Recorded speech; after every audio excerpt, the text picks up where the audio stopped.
ডরে চড়ে তোমায় কই নাই। তুই হইলে তোমরা আরেক বেটা কি করবি? দেখ তোর ঘরে যদি একটা কয় তুই 10টা কবি। মা তোমার জামাই আমার আজকেও গাইল পারছে। কি ওই বান্দির বাচ্চা আজকেও গাল পারছে? তোর কি ভাত খেলে নেই, চাপা হিকে নেই? তুই আরো বেশি করে গাল পারলি নি, তাই শুন তলা পারবো। আমি একটা গলি ওরা ব্যক্তি হুদ্দা কয় ওতে কি পারি।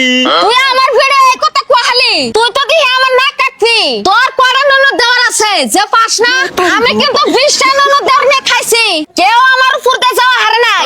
আর তুই আমার ভিড়ে এই কথা কোয়ালি, দেখ তোর ঘরে যদি একটা কয় তুই 10টা কবি। আমি চাপা করলি তো তোমার জামাই ধরে আমাকে মার দেয়। হুনছা মেয়ের কথা হুনছা, এখনো জামাইরে বস করা হারস নাই। তুই এতদিন তাহলে আমার কাছে হিকলি কি দেখছা? তোর বাপরে আমি মুতার খুলি মুতা একবার খুলি আগে তুই আছে কিছু কওয়া। তুমি আঙ্গ আব্বাক জাদু করছাও দে আসে। তোরা যে বস করা তাবিজটা দিছিলাম ওরা তোর জামাইরে খিলা দিস নাই। ওইটা তো নিয়ে যাতে হারা গেছে, ডরে চড়ে তোমায় কই নাই। তুই হইলে তোমরা আরেক বেটা কি করবি? আজকে নতুন তো বানাই দে, ভালো করে তোর জামাইরে খিলা দিস।